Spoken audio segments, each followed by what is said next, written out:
अस्सलाम वालेकुम। Arshad Mahmood Shakeel, Punjab rural health employees association. आज के टॉपिक हैं सीएफओ की तैनाती एक मामा बन गई और सैलरी ईद का चांद। अगर कोई दोस्त मेरे चैनल को सब्सक्राइब करना चाहता है तो कर सकता है। अगर वीडियो पसंद आए लाइक करें, शेयर करें और कमेंट ज़रूर किया करें। अगर किसी ने कोई सवाल पूछना है तो कमेंट सेक्शन में पूछ सकते हैं। अगर 20 लाख के मुतल्लिका कोई भी नोटिफिकेशन लेटर या इश्तिहार देखना हो तो डिस्क्रिप्शन के सबसे आखिर में एक वेबसाइट का लिंक है, उसको ओपन करके आप इश्तिहार, नोटिफिकेशन लेटर डाउनलोड भी कर सकते हैं, पढ़ भी सकते हैं। जी दोस्तों, क्या हाल है? ठीक ठाक? उम्मीद करता हूँ कि तमाम दोस्त खैरियत से होंगे। आते हैं टॉपिक्स की तरफ। सीएफओ की तैनाती एक मुअम्मा बन गई और सैलरी ईद का चांद। दोस्तों, इस दफ़ा हम सब बहुत ज़्यादा कर्ब में गुजरे हैं, क्योंकि हमारी सैलरी जो है ना, इसने हमें यानी कि इस डेट को शिफ्ट हो जाएगी, अब आ रही है, इस हफ्ते में आ रही है। तो ये पूरा एक माह ही गुजर गया, यानी कि आज 23 तारीख है। तो 23 तारीख ज़ाहिर है कि वो पूरा माह ही एक किस्म का गुजर गया है, क्योंकि ये इस माह की सैलरी के स्क्रोल जो है वो डिस्ट्रिक्ट ऑफिस ने मंगवा लिए हैं हमसे। तो ये यानी कि इस माह में जो हमें सैलरी मिलनी है उसके स्क्रोल की मैं बात कर रहा हूँ। तो अब हमें जो पिछले यानी कि माह की सैलरी है, सितंबर की सैलरी है, वो उसके हम देख रहे हैं और उसके दूर दूर तक अभी तक कोई भी हमें असरात नजर नहीं आ रहे। इवन के ये बता दूं, हायर अथॉरिटी को खुद मालूम नहीं है कि सैलरी कब तक हमारे अकाउंट में शिफ्ट होगी। अब देखें ना, हायर अथॉरिटी को जब मालूम नहीं है तो फिर कैसे शिफ्ट होगी? देखो, अगर कोई सीएफओ की अपॉइंटमेंट जो है, तैनाती जो है, वो इसका एक तरीकाकार तो है ना।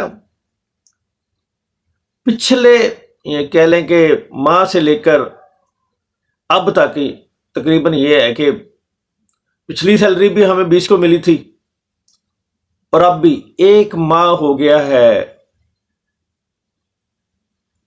आज तो सॉरी 23 हो गई है। एक माह हो गया है कि, लेकिन ये है कि एक जस्ट एक यानी कि तैनाती नहीं कर सके, एक अपॉइंटमेंट नहीं कर सके। हालांकि ये तो बहुत जरूरी था, क्योंकि ये है कि इसमें 8-10 हज़ार लोग जो हैं वो इसमें बैठे हुए इंतजार कर रहे हैं कि कब हमें सैलरी मिले और कब हम इन किराना के जो जहां से हमने सौदा सलफ उठाया है यूटिलिटी का, उनको कब दें,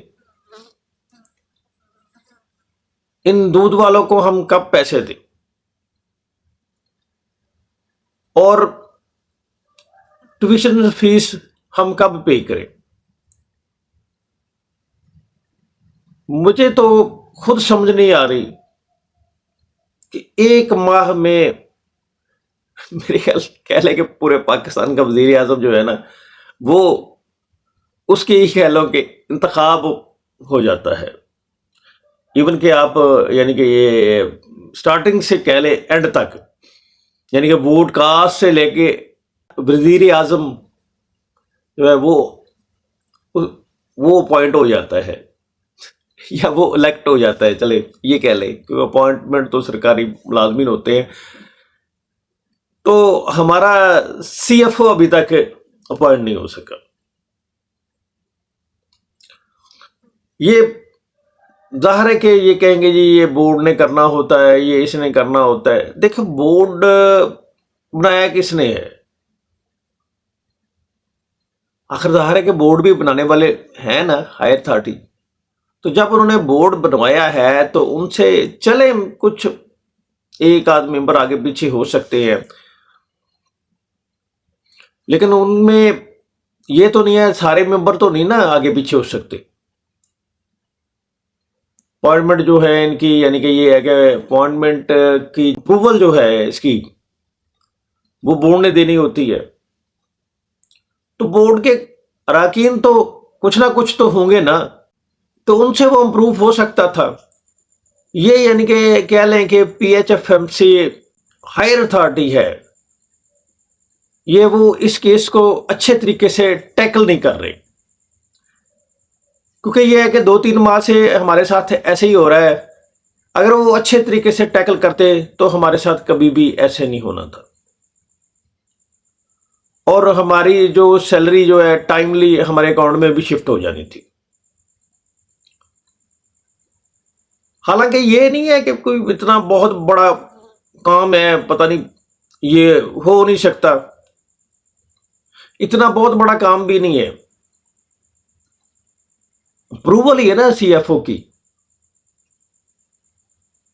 तो इसी तरह यानी कि जब हमारे एक दफा इससे भी पहले गालबन पिछली से पिछली सैलरी थी, तो उस वक्त कह रहे थे ये CO साहब की जो है अप्रूवल वो नहीं हो रही थी बोर्ड से। तो समझ नहीं आ रही कि ये PHFMC चल कैसे रही है, क्योंकि इसका कोई टाइम फ्रेम होना चाहिए, कोई टाइम फ्रेम नहीं है। क्योंकि ये है कि अगर आप एक किसी देखे ना, ये आपने जो मैं एग्जांपल देने लगा हूं पता नहीं कितनी दफा सुनी होगी कि कहते हैं कि मजदूर का पसीना खुश्क होने से पहले उसकी उजरत दी जाए। यहां पर यानी कि हमारी हुकूमत पाकिस्तान जो है वो ऐसे कर रही है कि वो क्या यानी कि डिले कर रही है। फिर ये नहीं है कि जाहिर है कि हमारी कबीना हायर अथॉरिटी से जाके मिली भी है, तो वो लग ऐसे रहा है, मैं पहले भी अर्ज कर चुका हूं कि जैसे हायर अथॉरिटी के पास भी कोई कह ले इख्तियार आती नहीं है कि वो हमारी सैलरी टाइमली जो है वो अकाउंट में शिफ्ट करवा सके। बोर्ड अच्छी बात है, बोर्ड होना चाहिए, ये नहीं है, लेकिन बोर्ड को भी तो ये देखना चाहिए कि ये जो यानी कि ऐसे मसाइल हैं इनको फौरी हल करें। और हमारी सैलरी इंक्रीज का तो वो अभी तक मेरा ख्याल बोर्ड ने सोचा भी नहीं होगा कि इनकी सैलरी इंक्रीज करनी है। अगर एक CEO की अप्रूवल वो इतनी लेट देते हैं और जो हमारे CFO की अप्रूवल अभी तक नहीं दे सके, तो ऐसे बोर्ड का क्या फायदा। तो बोर्ड तो होना चाहिए ना, एक्टिव होना चाहिए। बोर्ड को हमारे मसाइल जो है जितने भी जाते हैं उनको फौरन हल करवाना चाहिए। तो अगर यही सूरत हाल रही तो बोर्ड की जो अफादियत है वो ही खत्म हो जाएगी।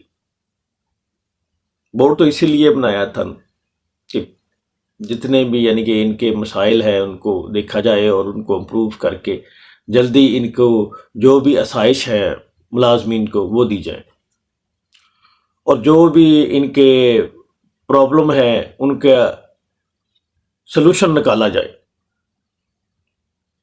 लेकिन ये है कि यहाँ पर तो और ही सिनेरियो बना हुआ है, और ही सूरत हाल बनी हुई है, और लोग जो है ना वो बेचारे फोन कर करके व्हाट्सएप पे मैसेज कर करके वो खुद भी तंग आ गए हैं, और दूसरों तो जाहिर है कि वो उन्होंने तो इतने सारे रिप्लाई देना उनके लिए भी मुश्किल हो जाता है। और इवन के जो हायर अथॉरिटी है वो अब किसी के ना फोन ना टेक्स्ट ना व्हाट्सएप मैसेज, हालांकि नहीं तो पहले जस्ट यानी कि कह ले कि आप कोई व्हाट्सएप मैसेज करते थे आपको फौरन उसका रिप्लाई दिया जाता था। क्योंकि इसका कोई उनके पास हल नहीं है। वो भी फिर सोचते हैं कि क्या हम इसका जवाब दें, तो जिसकी वजह से वो फिर ज़ाहिर है कि फ़ोन भी अटेंड नहीं करते और व्हाट्सएप का जवाब भी नहीं देते। कोई ज़ाहिर है कि सलूशन हो, कोई उनको भी मालूम हो कोई यहाँ तक ये मसला हल हो जाएगा, तो वो कोई जवाब दें। तो वो खुद खामोश होकर बैठे हुए हैं। अब यानी कि ये कह लें कि कोई उनको भी, पहले भी मैं कह चुका हूं कि उनको बसाते खुद नहीं पता है। देखें अब हमारे साथ क्या होता है, क्योंकि ये है कि अभी भी कोई पता नहीं है। क्या तो मुख्तलिफ जगह पर यानी कि गैर मुसद्दक़ा इत्तलात मिल रही हैं हफ्ते की के, यानी कि नेक्स्ट वीक में कभी कह देते हैं। नेक्स्ट वीक में तो वैसे ही नेक्स्ट मंथ स्टार्ट हो जाएगा। क्या कर रहे हैं, चलें खैर देखते हैं कि हमारे साथ क्या होता है। ठीक जनाब, अल्लाह ताला हम सबका हामी नासर हो, आमीन।